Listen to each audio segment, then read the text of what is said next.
코로나 바이러스 전염 사태는 시대를 둘로 나눌 정도가 되었지요. 보통 예수님의 사건을 우리가 주전과 주후로 나누는데요. 주전은 주님이 다스리기 전 악한 사탄이 지배하던 시대를 주전이라고 얘기를 하고요. 주후는 악한 시대를 끝내고 하나님이 다스리는 시대, 정확히 말해서는 하나님의 천상의 의로운 다스림을 예수님이 이 땅에서 섭정하시는 시대 주후로 이렇게 보기 때문입니다. 그런데 이 세대 구분에 비추어서 코로나 사태를 겪으며 사람들이 이전 세대를 코로나 이전 시대, 그리고 코로나 이후를 코로나 이후에서 이제 BC, Before 코로나, After 디지즈로 나누고 있습니다. 중요한 점은 이 코로나 사태가 모든 것을 획기적으로 바꿔놓았다는 것이죠. 심지어 우리의 의식 구조까지 바꿔놓았는데요. 그래서 이전의 관행과 정상적인 것들이 모두 다 재고의 대상이 됐죠. 그래서 이제는 지금 뉴 노멀이라는 새로운 정상이라는 말까지 생겨날 정도가 되었습니다. 신앙적인 차원에서도 교회 예배가 온라인 예배로 바뀌었고, 중요하게는 의식적인 차원에서 교회 출석이 필요한 것인가라는 의문도 생겨나게 되었습니다. 그래서 잠시 교회에 대해서 생각해 보고 싶습니다. 보통 이제 그 교회에 대해서는 바울 서신이 가장 핵심적으로 다루고 있는데요. 많은 사람들은 바울 서신의 핵심을 이신칭이라고 얘기를 해요. 교회론이 아니고. 잠깐 이신칭을 생각해 보면은 전통적인 이신칭에 대한 이해는 우리가 예수를 믿음으로 우리가 의롭게 된다는 생각이죠. 그러나 저는 이런 전통적 이해와 달리 나중심적, 인간 중심적인 믿음과 의에 대한 이해가 아닌 하나님 중심적인 이해와 믿음과 의에 대한 이해를 갖기를 원하기 때문에 저는 하나님의 신실하심으로 하나님께서 만물을 바르게 하실 것이다, 그렇게 이신칭의를 이해합니다. 이렇게 이해하는 것이 바로 우상 숭배적인 반역으로 망가진 창조 세계를 하나님께서 신실하게 바르게 할 것이다, 그러한 이신칭의 바른 의미를 찾게 되겠지요. 어쨌든 간에 이렇게 바울 서신의 핵심을 전통적으로는 이신칭의로 보았는데, 최근에 들어와서 바울 신학의 핵심을 이신칭의가 아닌 교회론으로 봐야 된다 하는 주장이 제기됐습니다. 저는 전적으로 이 주장에 동의를 하는데요. 왜냐하면 교회는 하나님의 신비의 절정입니다. 극치입니다. 여러분, 하나님의 그 정체성에 하나님에 대한 가장 핵심적인 사상은 신비로운 거예요. 그 신비의 바로 절정과 극치가 교회라는 점이죠. 우리가 하나님의 종말론전 백성들의 모임인 교회를 인간의 능력과 인간의 지혜로 이해하기는 도저히 불가능합니다. 성경 시대의 표현으로 말하자면 교회는 유대인과 이방인들이 같이 어우러져 있던 공동체였지요. 지금으로 말하면 교회는 온갖 종류의 사람들이 어떠한 형태의 차별이나 구별 없이 사회적, 정치적, 경제적, 문화적, 역사적, 인종적 이런 모든 형태의 구별과 분리 없이 모두 한데 모여 동일하신 하나님을 경배하고 찬양하는 모임이기 때문에 그렇습니다. 교회를 고린도전서 1장 22절 23절과 3장 10절 11절을 함께 연결해 읽게 되면 교회는 인간의 지혜와 인간의 능력을 무력화시키는 하나님의 지혜와 하나님의 능력인 십자가에 달린 그리스도 위에 세워진 것입니다. 교회가 반드시 있어야 할 이유는 바로 이 복음, 곧 하나님은 인간적으로 미련하고 연약한 십자가에 달린 그리스도를 통해서 인간을 구원하신다라는 복음을 전하기 위해서지요. 반드시 그러기에 교회는 존재해야 되고요. 모든 성도는 반드시 교회라는 인간 공동체를 중심으로 사고하고 행동해야 합니다. 교회가 인간을 구원하는 하나님의 능력이고 하나님의 지혜이기 때문에 그렇습니다.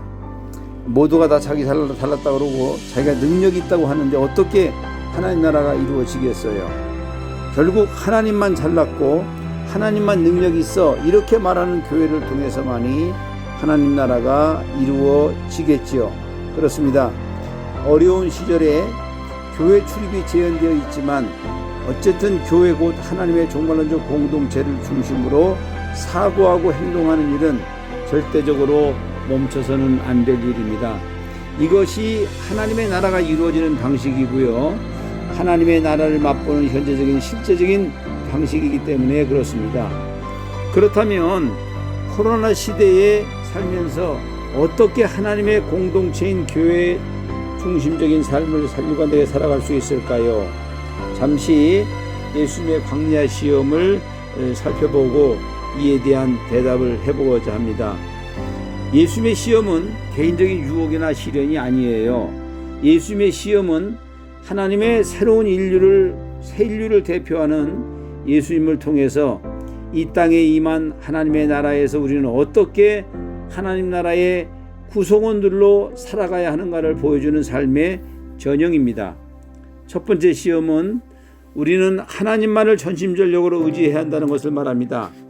이것은 사람이 떡으로 살지 않고 하나님의 입으로 나오는 말씀으로 산다라는 말씀의 의미이기도 합니다.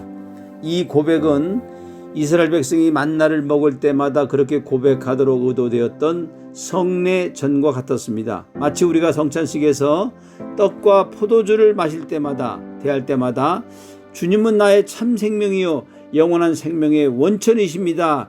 그렇게 고백하는 것과 같은 이치지요. 두 번째 시험은 우리는 결코 하나님은 약속을 신실하게 지키시는 분이신가를 시험해서는 안 된다는 의미를 지닙니다. 하나님은 존재 자체가 사랑이시고요. 그 사랑에 신실하신 분이시기 때문에 그렇습니다. 세 번째 시험은 우리는 결코 하나님 외에 그 어떤 거짓 신을 포함해서 부와 명예와 권력이라는 신들도 섬겨서는 안 된다고 말씀합니다. 오직 성경에 나타나는 하나님만을 섬겨야 한다. 하나님의 새로운 백성의 일원으로 살아야 한다. 그런 뜻입니다. 예수님의 광야 시험은 하나님만을 전심전력으로 의지하고 하나님의 신실하심을 믿어 의심치 않고 오직 하나님만을 경배하는 자들이 하나님의 새로운 공동체인 교회 구성원의 참된 정체성이요 삶이라는 것을 보여줍니다. 그렇다면 코로나 시대라는 어려운 형국 때문에 교회 출입이 원활하지 못한 상황에서 우리는 어떻게 지속적으로 하나님의 공동체인 교회를 의식하며 살아갈 수 있을까요? 물론 하나님의 임재로 가득 찬 구약의 성전과 이 성전이 충만하고 보편적 형태로 성취된 교회를 비교하는 것은 옳지 않습니다만 성전을 향한 다윗의 뜨거운 열망과 하나님의 임재로 충만했던 그 성전을 경험했던 그 다윗의 그 경험이 그의 삶의 근간을 주도했다는 사실은 잠정적이지만 교회 출입이 어려운 현대를 살아가는 교인들에게 결코 간과할 수 없는 중요성을 지닙니다. 하나님의 공동체의 구성원인 군용원의 삶은 우리가 어디에 있든지 관계없이 예수님의 죽음과 부활과 그리고 승천을 통해 세워진 교회 중심적인 사고와 직결되어 있습니다.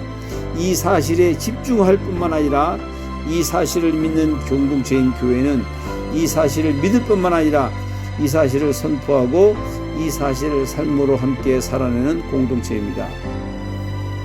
특별히 교회 공동체는 서로 간의 참 생명과 영원한 생명을 위해서는 하나님의 사랑으로 충분하다는 사실을 서로 확인하고 함께 증거하는 증언의 공동체입니다. 그렇지 않으면 요한일서 2장 15절 16절이 말하는 대로 우리는 모두 세상을 사랑하게 되어 있습니다. 우리는 세상 사랑에 압도될 수밖에 없는 구조 속에 살아 있습니다. 즉 숨어있는 하나님의 나라라는 구조 속에 놓여 있기 때문입니다. 바로 그래서 우리는 지속적으로 하나님의 나라와 하나님의 그의 의를 찾아야 합니다. 물론 찾는 자가 발견하게 될 것입니다. 문제는 세상을 사랑하게 되면 우리의 눈이 어둡게 되고 또한 현존에 있는 하나님의 나라를 볼 수 없게 된다는 점입니다. 특별히 우리 안에 현존하는 하나님의 사랑에 대해 무뎌지게 됩니다. 하나님의 사랑에 대해서 무뎌지게 되면 세상을 더욱 사랑하게 됩니다. 이런 악순환이 바로 우리에게 모두에게 반복되지요. 이런 악순환을 끝내는 것 중에 하나는 하나님의 복음의 증인 공동체요 선교 공동체인 교회를 중심으로 사고하고 행동하는 것입니다. 우리 중에 현존하는 하나님의 나라를 보면서 동시에 우리 안에 현존하는 하나님의 사랑을 매 순간 느끼고 경험하고 함께 경험을 나누고 증거할 때 비로소 예수님이 친히 구현하셨고 선포하셨던 하나님의 나라라는 공동체의 삶이 구현될 수 있는 것입니다. 사랑하는 모든 사람들에게 이런 동일한 귀한 은혜가 있기를 간절히 기원합니다. 아멘.